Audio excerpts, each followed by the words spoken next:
예, 오늘 말씀을 통해 하나님을 경외하는 자, 하나님을 경외하는 자라는 주제를 가지고 함께 은혜를 나누고자 합니다. 우리가 저번 시간에 2장 5절을 하면서 2장 5절의 첫 번째 줄에 나오는 레위와 세운 언약이 바로 생명과 평강의 언약이다라고 했어요. 한마디로 하나님이 레위, 즉 레위를 이제 우리에게 적용해 보면 우리 한 명 한 명이 하나님이 세우신 왕 같은 제사장이다. 기름 부음을 받았다. 기름 부음 받고 하나님의 직분을 수행하고 있고 주님의 사람이다. 그런 것을 늘 염두에 두어야 된다. 하나님이 특별히 다루고 계신다. 이 의식부터가 우리가 바뀌어야 된다라고 어떻게 보면 제가 계속해서 우리가 올해 성경을 그냥 읽는 게 아니라 어떤 거를 알려고 읽는 게 아니라 내가 그렇게 살기 위해 읽는 거죠. 그러니까 내가 그냥 말로만 왕 같은 제사장이구나 이렇게만 생각하는 것이 아니라 이걸 실제적으로 그것에 걸맞게 요구되는 하나님의 뜻을 이제 그렇게 살지 못했다면 지금부터라도 다시 한번 하나님 앞에 그 모든 태도와 자세에서부터 그 태도와 자세가 말로 나타나는 거, 언행으로 나타나는 거, 언행 심사로 표현되어지는 것까지 우리가 다 신경을 써야 된다는 거죠. 그래서 그런 부분들로 우리가 바뀌어져 가야 돼요. 그런 삶으로 우리가 형성되어져 가야 한다는 것입니다. 그래서 우리가 이 언약, 즉 하나님은 우리와 언약을 세우셨다. 이 언약은 목적이 있다는 거예요. 언약의 목적. 이 언약의 목적은 바로 생명과 평강을 주기 위함이다. 우리에게 왜 언약을 주셨는가? 생명과 평강을 주기 위해서. 그걸 이제 저번 주에 목적까지 했어요. 저번에. 그래서 생명은 바로 왕노릇하는 거예요. 한마디로 하면 왕노릇하는 것이고 영생을 누리는 것이다. 왕노릇과 영생이란 말이에요. 좀 더 풀이하자면 왕노릇이란 말은 한마디로 하나님이 내 삶에서 다스리시는 것입니다. 즉 그렇다면 나는 그 다스림에 어떻게 반응하고 있는가 그거를 돌아봐야 된다는 거예요. 즉 주님께서 내 안에 오셔서 나를 진짜로 통치하게 내가 예민하게 그 말씀에 순종하고 있는가 그것을 글자 그대로가 아니라 실제로 내 삶에 실제로 내 삶에 그게 진행되어져야 된다. 그것을 하나님이 말씀하신다는 거예요. 그리고 그 왕노릇한다라는 말은 주님이 나를 다스리실 뿐만 아니라 내 안에 계신 성령 하나님이 내 안에 왕노릇할 수 있게 해주셨다. 즉 권세와 권한을 주셨다. 권세와 권한을 주셨다. 즉 권세라는 것은 권력과 세력을 권세라고 해요. 즉 우리에게 힘과 능력과 은사를 주셨다라는 거예요. 하나님이 우리의 삶에 어떠한 자격에 상관없이 주셨다라는 것에 큰 어떤 이 감사하는 마음과 황송한 마음이 있어야 돼 하나님 앞에. 그리고 또 세력을 주셨다는 거예요. 권력과 세력이란 건 사람과 물질과 환경 그런 것을 붙여주셨다는 거예요. 그리고 더 나아가 우리가 이것이 잠들어 있지 않고 온전히 활용될 수 있게 하시게 기도로 깨어있는 자에게 더 많이 주신다라고 주님이 말씀하신다는 거예요. 권력과 세력과 권한이라는 것은 그릇에 따라 직책의 범위에 따라 한도를 정해 주셨다는 거예요. 그래서 각각 그 쓰임대로 그 일들을 담당하게 하셨다. 달란트대로 하게 하셨다는 거예요. 우리가 이것을 그냥 그런가 보다 하고 받아들이지 않고 한번 이걸 하나하나 곱씹어 생각해 봐야 돼요. 내가 그것대로 제대로 살고 있는가. 우리가 머물러 있지 않고 침체되어 있지 않고 정말 하나님 말씀 따라 온전히 한 명 한 명이 설 수 있기를 바랍니다. 그게 하나님의 뜻이에요. 그리고 생명과 평강의 언약이라 했죠. 평강은 바로 행복한 삶이에요. 예수 그리스도의 생명으로, 성령으로 충만해서 기름 부음이 넘치는 자의 삶, 그것이 바로 행복한 삶이죠. 그것을 주님이 우리에게 원하신다는 거예요. 그럼 이제 오늘의 주제는 바로 이 언약의 목적을 이루기 위해 우리가, 그리고 여러분 한 명 한 명이, 저와 여러분 한 명 한 명이 반드시 지녀야 할 태도가 있다. 그걸 한마디로 얘기하자면 바로 경외하는 거예요. 경외. 5절에 나와 있죠.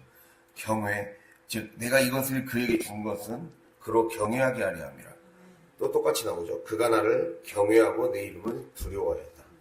경외와 두려움은 지금 동의어입니다. 한마디로 하나님을 경외하는 것, 하나님을 두려워하는 것을 지금 주님이 바라신다라고 하고 있단 말이에요. 이 잠언에서도 여호와를 경외하는 것, 하나님을 경외하는 게 지식과 지혜의 근본이다. 우리의 삶이 내 삶의 앞길이 열리길 바라고, 그래서 그것으로 인해 언제나 은혜와 축복을 누리고 싶다면 먼저 우리가 열려야 될 게 하나님을 두려워하는 마음. 하나님을 두려워한다는 것은 하나님이 나에게 하시는 말씀, 그리고 하나님이 나를 제사장 삼아주신 것, 직분 삼아주신 것, 지금 나에게 맡겨주신 일터를 두려워하는 마음이 있어야 돼요. 경외하는 마음이 있어야 돼요. 영광스럽게 여기는 마음이 있어야 된다는 거예요. 그것을 주님이 우리에게 지금 말씀하고 있습니다. 그래서 이 경외라는 것이 어떠한 감정일까? 경외가 우리에게 그리고 무엇을 요구하는가? 그것을 살펴봤을 때 우리가 대표적인 두 인물을 살펴볼 수가 있어요. 그것은 바로 선지자 이사야와 그리고 이제 신약에 나오는 베드로죠. 베드로. 누가복음 5장에 베드로가 예수님으로부터 그 부름을 받았을 때 그 이야기로 살펴볼 수가 있습니다. 먼저 이사야를 한번 살펴보겠습니다. 이사야 6장.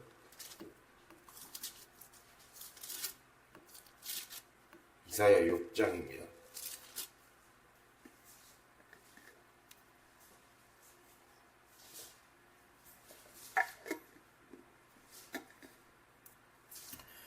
이사야 6장 974페이지 6장 5절에서 8절입니다. 6장 5절에서 8절.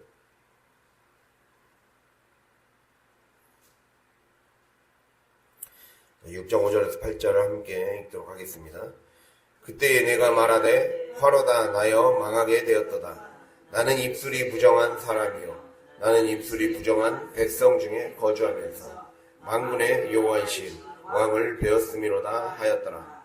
그때에 그 수럽 중에 하나가 부젓가락으로 제단에서 집은 바 핀 숯을 내 손에 가지고 내게로 날아와서 그것을 내 입술에 대며 이르되 보라 이것이 내 입에 닿았으니 내 악이 제하여졌고 내 죄가 사하여졌느니라 하더라. 내가 또 주의 목소리를 들으니 주께서 이르시되 내가 누구를 보내며 누가 우리를 위하여 갈꼬 하시니 그때에 내가 이르되 내가 여기 있나이다 나를 보내소서 하였더니. 아멘.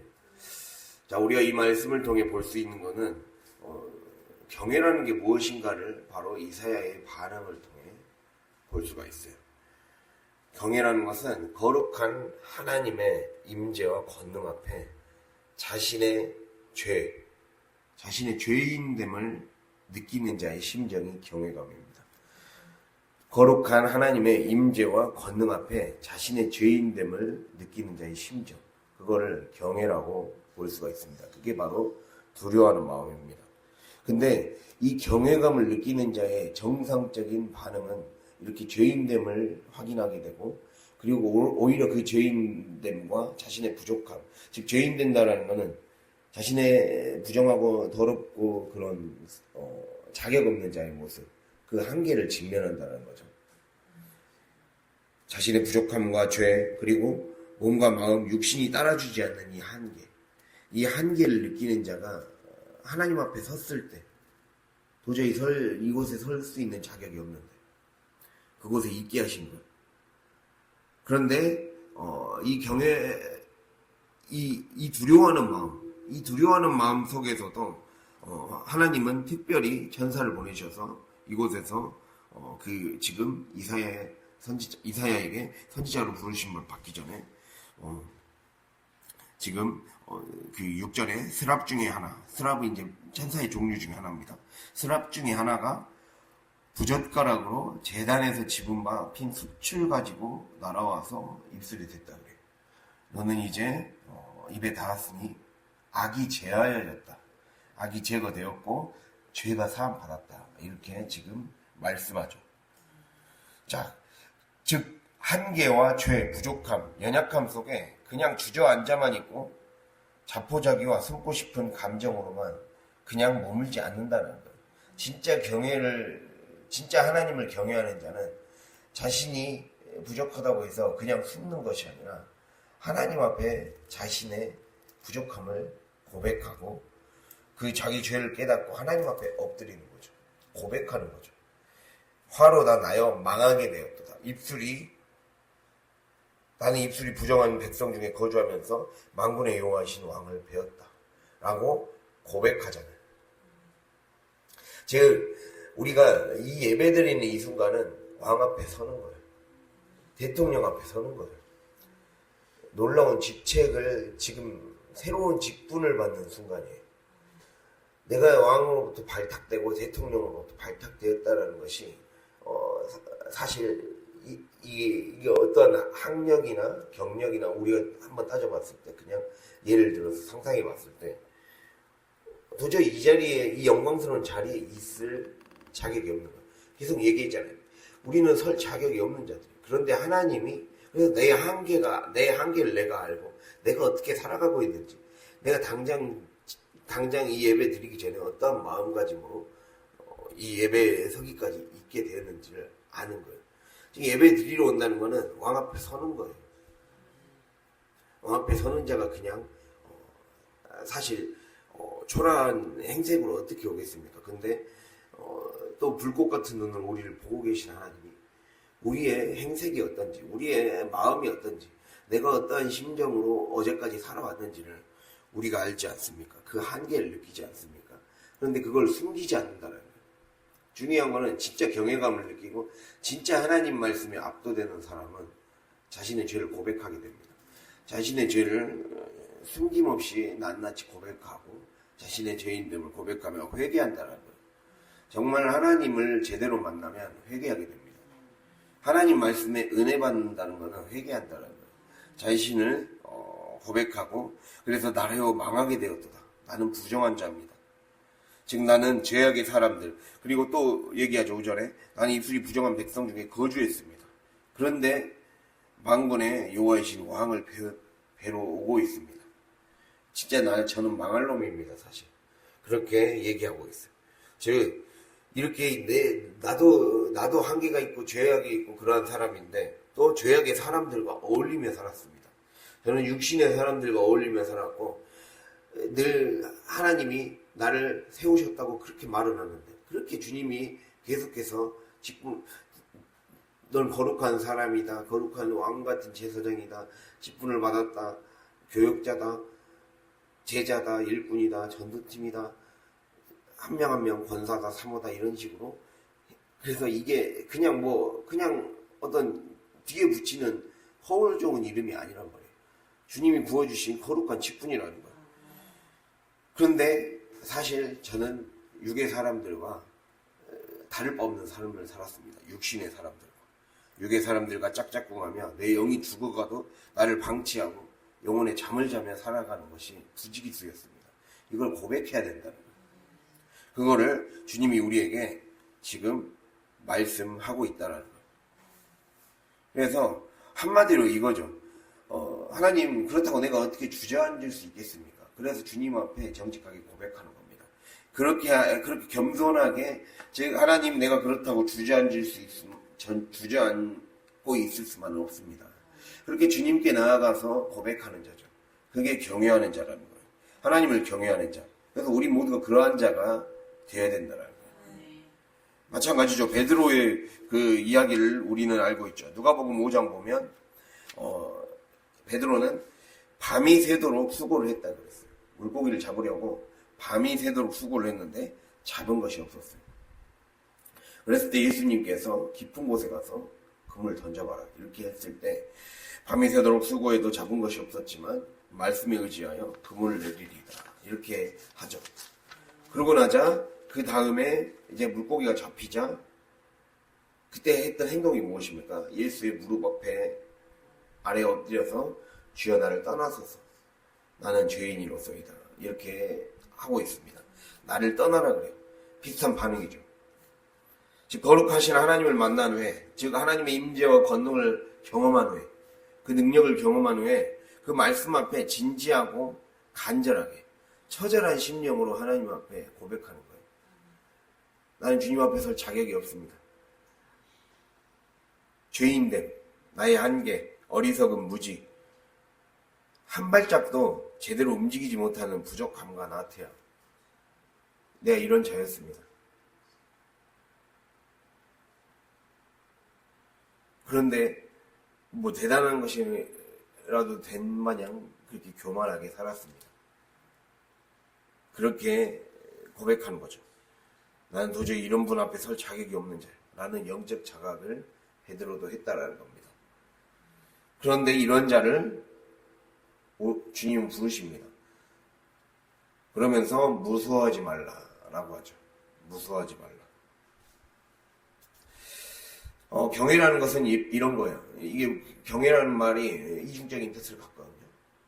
아까 말씀드렸듯이 하나님의 임재와 권능 앞에 두려움으로 하나님 앞에 자신의 죄인됨을 고백하고 회개하는 거예요. 그러나 이게 회개의 반응이 아니라 그냥 무서워서 무서움의 반응으로 나타날 수가 있어요. 심판에 대한 두려움, 나를 벌할 것에 대한 두려움. 베드로는 그러한 두려움으로 나를 떠나라고 한 거예요. 심판에 대한 두려움이 있었던 거예요. 그러니까 내가 잘 못 살았던 거예요. 우리가 말씀을 듣다 보면 자신의 잘 살지 못했던 모습이 생각나서 부끄러워서 떠날 때가 있죠. 우리가 때로는 말씀을 통해 또 여러 가지 교회 생활을 통해 훈련을 통해 하나님이 우리를 질책하실 때가 있습니다. 혼내고 질책하시고 그럴 때가 있습니다. 그러나 그것이 우리를 심판하기 위함은 아니죠. 심판하기 위함은 아니잖아요.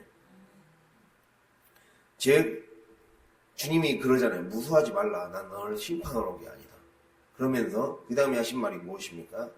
내가 너를 사람을 낚는 어부가 되게 하리라. 하면서 그러니까 베드로는 나를 떠나서서 했는데 예수님은 나를 따라오너라 이러잖아요. 주님은 우리의 어떠함과 상관없이 우리를 따라오라 그래요. 나는 너의 어떠함에 상관없이 너를 따라와서 제자로 삼고 싶다. 그렇게 주님이 우리를 사랑하신다는 거예요. 즉 나는 너를 동역자로 부르는 거야. 사명의 자리로 부르는 거야. 이게 가장 큰 은혜의 자리니까. 즉 우리가 생명과 평강의 언약, 우리가 생명과 평강이 우리가 그토록 찾던 구원의 핵심입니다. 우리의 삶이 생명과 평강을 이 땅에서 온전히 누리고 그리고 우리가 죽어서 영원한 천국을 마침내 소유하게 되는 거. 이거를 그냥 딱 단어로 딱 요약한 게 바로 생명과 평강이에요. 왕노릇, 영생, 그리고 영원히 행복한 삶. 그거를 주님이 우리에게 주고 싶으신 거예요. 근데 그것을 위해서 반드시 경험해야 되는 게 주님을 경외하는 거. 주님을 만나서 우리의 죄인됨과 우리의 한계를 고백하고 그 한계를 고백하고 나면 그 다음에 주님의 콜링을 받는 거예요. 주님의 부르심을 받는 거예요. 난 너를 벌 주려고 이곳에 온 게 아니다. 나는 너를 일꾼 삼으려고 온 거다. 나는 너를 일꾼 삼기 위해 온 거다. 나는 너와 동역하기 위해 너와 함께 하나님 나라를 세워가려고 부르셨다라는 거예요. 그거를 지금 말씀하고 있습니다. 난 너를 심판하려고 혼내고 벌 주려고 온 게 아니야. 난 너를 동역자로 부르는 거야. 이렇게 주님이 말하시는 거죠. 이게 가장 큰 은혜의 자리입니다. 반드시 이 자리를 하게 하십니다. 그냥 주시는 것이 아니라 반드시 우리에게 맡기신다는 거예요. 일을 맡기신다는 거예요. 임무를 맡기신다는 거예요. 이게 선교예요. 하나님이 우리에게 맡기시는 그 자리가 선교예요. 선교. 이걸 선교라고 그럽니다. 미션. 선교를 영어로 미션이라고 그러죠. 임무를 맡기셨다는 거예요. 하나님이 우리에게 하나하나 청지기 같이 맡기셨다는 거예요.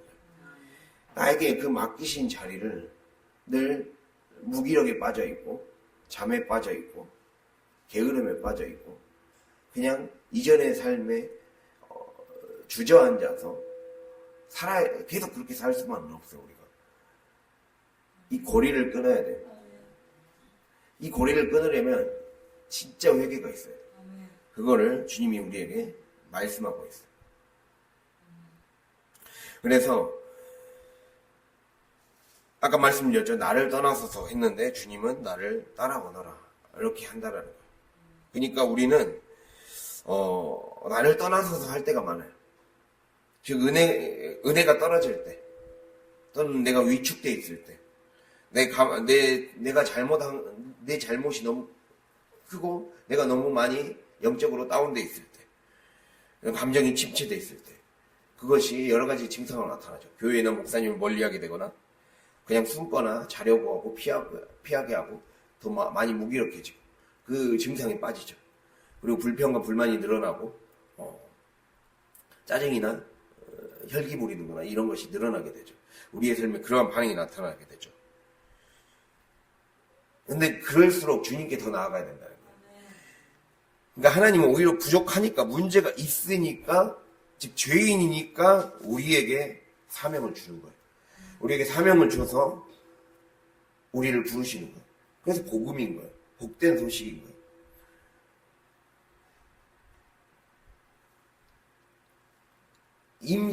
그러니까 우리에게 어떤 대통령도 이 세상 나라는 어떤 딱 모든 경력과 이력과 이런 것들이 다 준비된 사람을 부르는데, 사실 엄밀히 따지면 우리는 준비되지 않았는데도 하나님이 우리를 부르셔서 우리를 토닥이시며 우리가 하나님과 함께 가자고 토닥이며 가고 있어요. 그렇다면 이제는 하나님이 기다려주고 계신단 말이에요. 그럼 반응을 이제 해야 돼요. 우리가 반응을 하고 우리 안에 경외함이 회복돼야 돼요. 마냥 무서워하고만 있지 말라는 거예요. 베드로가 하는 것 같은 반응을 보이지 말라는 거예요. 나를 떠나서서 여기서만 머물지 말라는 거예요. 나 지금 아직은 회복되지 않은 상태니까 나를 떠나주세요. 나 좀 괜찮을 때 올게요. 이러한 반응 보이지 말라는 거예요. 주님은 나를 떠나서 하는데 그 말을 딱 가로막고 무서워하지 말라. 넌 나를 따라와라. 이렇게 하시죠. 길어지면 안 돼요. 마귀로 틈을 주지 말라 했어요. 해가 지도록 분을 품지 말라. 이 말은 우리가 은혜가 떨어졌을 때 그 은혜를 나 은혜 떨어졌다고 며칠이고 몇 날이고 몇 주고 광고 업무에 다니지 말고 빨리 하나님께 돌아가면 되는 거예요. 빨리 하나님께 돌아가고 그 텀을 줄여야죠. 하루 가던 거 1시간 가고 1시간 가던 거 1분 가야죠. 우리가 결국 그 싸움이에요. 영적인 싸움은 그 싸움이에요. 그 영적 침체와 시험 드는 거에서 그 시험 드는 텀이 줄어드는 거예요. 그래서 그냥 흘러보내는 거죠. 그러니까 우리 머리 위에서 새가 얼마나 많이 날아드는지 아십니까? 제가 얼마 전에 기도를 하다가 성도들 위해 기도하고 세신자들 위해 기도하고 그러다가 이 영적 상태가 완전히 영적으로 지금 죽어있는 사람들의 모습을 보여줬는데, 그 집과 그곳이 머무는 환경을 보여줬는데, 새들이 완전히 그 집을 완전히 장악해갖고 거기서 둥지 틀고 있는 것을 보여줬어요. 근데 성경에서 새들이, 우리가 씨 뿌리는 비유에도 나오죠. 길가에 뿌려진 씨는 새들이 와서 먹어버리고 그러잖아요. 그러니까 새들이 둥지 틀고 완전히 우리의 삶을 마음대로 쫓아대도 그냥 속수무책으로 당하는 인생. 다 그냥 듣는 즉시 바로 빼앗기는 인생이라는 거. 그것을 주님이 알려주시더라고요. 그러면서 얼마나 우리가 그렇게 우리의 삶에 그러니까 마귀는 내 삶에서 나의 연약함이든 환경의 열악함이든 그리고 내 환경, 사람, 여러 가지 상황, 사건, 그리고 내 생각의 부족함 이런 것들을 통해 수없이 시험거리를 제공해줘요. 수없이 시험거리를 이 위에서 우리를 조롱하면서 위에서 날아다니고 있어요. 그래서 딱 둥지를 틀까 말까 딱 보고 있는 거예요. 그것에 내가 하나하나 당할 때마다 옳거니하고 그 집안에 둥지를 틀고 아주 진짜 이렇게 시끄러운 세상이 없다라고 할 정도로 그런 그런 집안의 모습을 보여준 적이 있어요. 계속 트는 거예요. 그렇게 되면 이제 새들이 잠잘 때나 막 이런데 지저귀는 보면 아주 시끄럽고 막 새똥들로 냄새도 엄청 나고 막 그러잖아요. 그런 것들을 막 보여주는 거예요. 그게 저에게 딱 강렬한 어떤 기도할 때 인상으로 남았거든요. 우리에게 말씀하시는 거예요. 내가 어떤 삶에서 시험거리가 찾아오고, 그리고 내가 시험거리라는 건 다른 게 아니에요. 내가 하나님 말씀이 있을 때, 그 말씀을 우리는 반드시 삶의 예배로서 적용해야 될 현장에서 그냥 가만히 나를 놔둬버릴 때, 방치해버릴 때, 그것을 살아보려고 하는 생각을 하지 않을 때, 그때 마귀는 계속해서 둥지 틀고 있는 겁니다. 그 안에 똥을 갈겨대고 완전히 냄새나는 곳으로 만들어버리는 거예요. 그것을 말씀해 주시더라고요. 그래서 우리가 그렇게 그런데 하나님을 향한 경외감이 회복된 사람은 그렇게 하지 않는다는 거예요. 삶에서 더 이상 새들이 마음대로 둥지 틀지 못하도록 항상 내 마음과 내 환경 전체가 깨끗하게 하나님 앞에 유지될 수 있도록 힘쓴다라는 것을 기억해야 돼요. 그걸 주님이 말씀하고 있어요. 그래, 주님이 나의 어떠함에도 불구하고 나에게 사명을 주셨지. 뭐라도 그 말씀을 붙잡고 내가 걸어가리라. 이 말씀, 이러한 것이 있어야 된다는 거예요. 이게 경외가 회복된 자의 모습입니다. 즉 주님의 거룩한 임재와 권능 앞에 압도되어서 자신의 죄인됨과 한계를 직면했다면 이제 한마디로 이렇게 자신을 인식하고 경외가 회복되면 주님이 우리를 그렇게 사명의 자리로 부르시고 내가 있게 하시는 이곳을 기쁜 마음으로 단마음으로 순종할 수 있는 저와 여러분이 되시길 바랍니다. 주님 우리에게 단마음을 원하시고 적극적인 마음을 원하십니다. 내 생각에 빠져있지 않고 내 감정에 빠져있지 않아야 됩니다. 자, 우리가 이사야를 받고 베드로의 경우를 봤죠. 자, 베드로에게 사람 낚는 어부라는 새로운 사명을 부여주셨어요. 하나님은 각자에게 새로운 사명을 부여주시고 그것에 걸맞는 은사와 능력과 환경을 허락하세요. 사람을 낚는 어부를 하시기 위해 하나님은 베드로를 예수님 곁을 따라가게 하시면서 훈련시키셨고 때로는 부인하는 과정을 거쳤지만 다시 회개하고 주님께 돌아와서 결국에는 실제 예수님이 말씀하신 대로 그대로 성취가 되죠. 사도행전에서 베드로의 설교 하나에 수많은 사람들이 하룻밤 사이에 5,000명이 회개하고 돌아오는 기적이 일어나잖아요. 사람 낚는 어부의 그것이 글자 그대로 되잖아요. 우리가 이사야도 방금 읽었지만 뒤에를 보지 않았지만 이제 자기가 내가 여기 있나이다 나를 보내서 하니까 9절부터 13절까지 이제 사명을 주세요. 이 이사야에게 주신 사명의 핵심이 무엇이냐? 바로 듣기는 들어도 깨닫지 못하고 보기는 보아도 보지 못하는 백성에게 가서 복음을 전하게 해요. 근데 그 복음을 무엇을 전하게 하느냐? 이사야의 사명은 그거였어요.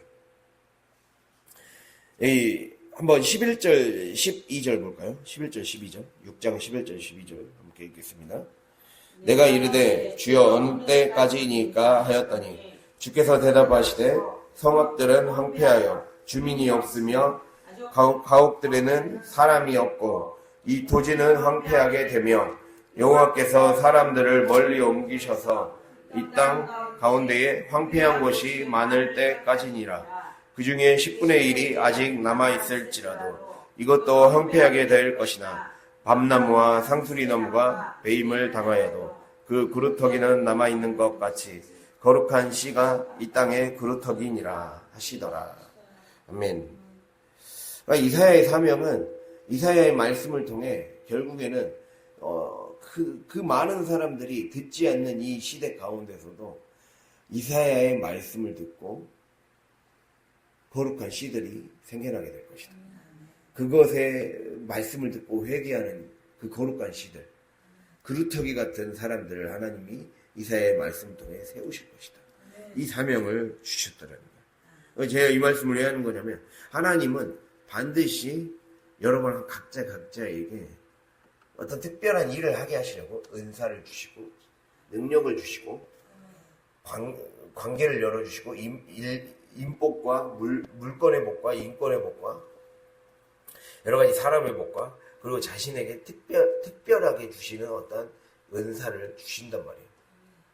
그걸 가지고 쓰실 거라는 거예요. 그걸 가지고 하나님이 이야기를 만들어가고 싶으신 거예요. 이사야를 그렇게 그루터기를 세우는 이 나라가 이제 이사야의 시대 결국에는 나라가 풍전등화와 이제 점점 더 쇠퇴해가는 그 시대 가운데서 딱 깨어있는 소수를 이사야의 입술을 통해 세우실 것이다. 이게 이사야의 비전이었어요. 그렇다면 우리가 여기서 기억해야 돼요. 하나님을 제대로 경외하고 하나님께 반응하고 순종하는 자는 그런 자에게 반드시 한 명 한 명에게 비전을 주시겠구나.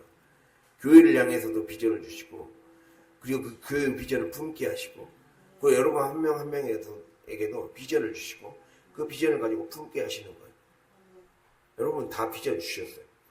하나님이 비전을 주셨고 하나님이 이러한 일꾼이 되기를 원하시고 이러한 사명자로 특별히 하나님이 더 말씀하시는 사람들도 또 있어요. 이 일을 하길 원하신다. 하나님이 이것에 충성하고 그것에 훈련되기를 원하신다. 연마하기를 원하신다. 그것이 다 있단 말이에요. 그것을 위해 우리가 게을러서는 안 돼요. 이제는 계속 아직은 내가 준비되지 않았어요. 나를 떠나주세요. 잠시 거기에서 멈춰주세요. 내가 좀 아직은 아니에요. 이런 시간이 없습니다. 우리는 그렇게 살아가면 이제는 안 됩니다. 삶에서 이제는 바뀌어야 돼요. 그거를 주님이 우리에게 말씀하고 있으니 이 말씀에 이제는 반응하는 저 여러분이 될 수 있기를 바랍니다. 이렇게 경외가 회복된 자, 그래서 마지막 주제로 경외가 회복된 자는 바로 하나님이 우리를 은혜와 사명의 자리로 부르신다. 이게 첫 번째입니다. 하나님이 우리를 은혜와 사명의 자리로 부르신다. 그래서 비전을 회복해 하신다는 거예요. 그리고 두 번째는 삶에서 증거가 나타나게 된다. 그게 바로 오늘 말씀 처음에 읽었던 말라기 2장 6절에 나옵니다. 삶에서 증거가 나타난다. 그거를 얘기하죠. 2장 6절을 다시 돌아가면 그의 입에는 진리의 법이 있었고 그의 입술에는 불의함이 없었다라고 나와 있어요. 즉 입술과 삶이 일치된다라는 소리예요. 이 말은. 그러니까 우리의 마음속에 근데 여기서 그의 입에는 진리의 법이 있었다라고 나와 있거든요. 여기서 진리는 진실됨. 그러니까 내 입이 하나님의 말씀과 일치하기 위해 그 진실됨은 일치됨이라는 소리예요. 하나님의 말씀과 일치되기 위해 법을 만들었다는 소리는 내가 경건의 훈련을 했다는 소리예요. 그러니까 내가 하나님 말씀과 일치되는 삶을 살아가려면 반드시 내가 경건에 이르도록 나를 연단시켜야 된다는 걸 말하고 있는 거예요. 여기서는 진리의 법이 있었다는 건 특별히 이제 배경이 있거든요. 이 당시에 이 레위 계급들을 지금 질타하면서 너희 조상 레위 너희 지파에 너희 조상들이 이렇게 하지 않았다. 하나님 앞에 제대로 서기 위해 제사장 임무를 제대로 하기 위해 그들만의 훈련의 코스를 만들어서 내가 제대로 서기 위해 하나님이 쓰시는 정말 거룩한 제사장이 되기 위해 얼마나 훈련하고 그들 법을 만들어서 그들과 성경을 공부하고 어떻게 하는 것이 하나님이 원하시는 가장 자기가 백성의 대표자로 제사를 집행해야 되고 그래서 그들이 제대로 죄사함 받고 하나님 앞에 축복받는 인생으로 서게 해줄 중재자 역할을 해야 되는데 그러려면 내가 어떠한 자세와 마인드와 말과 행동을 해야 되는가를 그거를 늘 그들끼리 모여서 연구하면서 훈련받았다는 거예요. 자신을 훈련시켰다는 거예요. 그 의미가 담겨 있거든요. 여기에는 그러한 너희 조상들은 그렇게 살았는데 위에 선배 세대들은 그렇게 살았는데 우리 앞세대 그리스도인들은 앞세대 크리스천들은 그렇게 살았는데 왜 다 영이 죽어있느냐 지금 질타하는 거예요. 그러니까 마치 우리나라 지금 모습과 똑같아. 8, 90년대 2000년대 초반만 해도 열심히 신앙을 위해서 힘쓰고 정말 하나님 나라를 위해서 헌신한 사람들이 많았는데 이게 왜 다 죽어버리고 지금 무엇이냐 이게 조금만 자기 상황이 더 커 보여서 금방 타협해버리고 금방 식어버리고 계속 이러한 식으로는 살아갈 수 없지 않느냐. 그것을 주님이 우리의 삶에 지금 얘기해주고 있다라는 겁니다. 제가 안 그래도 참 느끼게 돼요. 제가 대학교를 2006년에 갔단 말이에요. 제 2000년대 초반 딱 하나님이 2000년대까지 그 우리나라를 향한 부흥의 역사를 여기서 절정에 달하다가 지금 추락해가고 있다라는 느낌을 받거든요. 제가 있을 때 가장 절정이었던 것 같아요. 제가 생각해보면 캠퍼스에 옛날에 캠퍼스에도 막 예수전도단 같은 그런 선교단체가 와서 캠퍼스 노천극장이나 운동장에서 집회를 하고 거기서 막 그 운동장에서 막 찬양하고 그러다가 쓰러지고 막 방언이 터지고 외연이 일어나고 그런 일들 많았어요. 그런 집회를 했어요. 그런 집회를 막 따라다니고 그랬어요. 그래서 막 거기서 예수님 믿는 일들이 일어나기도 했어요. 안 믿는 사람들이 그냥 구경하다가 거기서 하나님 만나서 일어나는 일들이 많았거든요. 그래서 정말 그게 유행처럼 거의 번지다시피 했어요. 그런데 어느 순간 툭 꺼지면서 그때의 그 열기들이 다 없어져 버리고 교회 안으로 다 숨어버렸어요. 그리고 교회가 죽어버리거나 오히려 교회가 질타를 받거나 무시를 당하거나 그렇게 돼가고 있단 말이에요. 점점 더 그게 무엇일까? 삶의 예배로 삶에서 훈련되지 않았기 때문에 그냥 내가 그때 받았던 은혜를 삶에서 은혜를 어떻게 유지하고 어떻게 더 충만하게 만들 것인가에 대해서 삶의 예배에 힘쓰지 않았기 때문에 결국에는 그 많이 믿던 무리들이 다 쑥 빠져버리고 썰물처럼 빠져나가버리는 그런 안타까운 시대를 지금 맞이하고 있어요. 그때 진짜 믿었던 사람들 많거든요. 저희 세대 때. 근데 지금 40대가 가장 40대가 예전에 교회 다녔던 사람들 30대가 절반 이상이 슉 믿지 않는 사람들이 더 많아졌어요. 그러니까 그게 영향을 미치니까 30대가 바로 밑에 세대 10대, 20대가 하나님을 안 믿는 사람들. 지금 이제는 10대, 20대가 미전도 종족이 됐어요. 미전도 종족이라 하면 3% 이내. 기독교 인구가 3% 이내를 미전도 종족이라고 해요. 세상에 60, 70대가 20%, 30%가 넘는 세대였는데 순식간에 3%가 빠졌다는 건 심각한 거예요. 그게 나라가 같은 나라 안에 살고 있는데 같은 한 공간 안에 살고 있는데 한 세대는 완전히 미전도 종족 어디 동남아나 어디 중동이나 가서야 볼 수 있는 그러한 나라가 돼버렸어요. 그게 그냥 말씀에서 은혜만 받았지 예배 시간에 은혜만 받았지 그거를 어떻게 치열하게 살아낼 것인가 이거에 대한 고민이 없었고 이거에 대한 처절한 경외함의 감정이 없었기 때문에 하나님이 우리나라를 그렇게 추락시키고 있어요. 이걸 우리에게 보여주고 있는 거예요. 이제 더 이상 추락되면 안 됩니다. 우리 교회가 그거에 동조해서 따라가면 안 돼요. 그런 모습 이제 그러한 교회가 되지 않아야 된다는 거예요. 그래서 입술과 삶이 일치되기 위해 훈련을 했다. 훈련을 했고, 그리고 입술, 여기 보면 입술에는 불의함이 없었다. 이 말은 말로 죄짓고 복을 깎아먹는 행동을 하지 않았다는 뜻입니다. 말로 복을 깎아먹는 행동을 하지 말라는 거예요. 주님이 우리에게 지금 그 말을 하고 있어요. 그리고 마지막으로 마음의 평안을 유지하라는 거예요. 마음에, 여기 보면 화평함과 정직함, 여기 정직함은 평안다란 말이에요. 그러니까 마음의 평강을 유지하기 위해 늘 마음의 평안, 하나님의 말씀으로 내가 다스려지기 위해 내 마음을 늘 평정심을 유지했다. 그러니까 내 안에 감정이, 내 감정과 육적인 생각이 나를 지배하지 않도록 늘 하나님의 말씀으로 나를 평정시키고 다스렸다. 그리고 마지막으로 많은 사람들을 돌이키게 복음을 적극적으로 전하는 삶을 살았다. 이게 바로 삶에서 증거가 나타납니다. 경외가 회복된 자는 이렇게 입술과 삶이 일치되기 위해 훈련을 했고 말로 복을 깎아먹는 행동을 하지 않았고 마음을 평정심을 유지했고 그리고 복음 전도에 힘썼다라는 거예요. 이거를 기억하면서 우리의 삶에 경외가 회복되고 신앙이 회복되어서 더 이상은 이 죽어가는 교회들의 무리에 합류하는 시대가 되면 안 돼요. 우리가 뉴스만 봐도 아주 교회가 욕먹을 만한 행동이 계속 나오고 있어요. 심각한 시대에 살고 있다는 생각이 들어요.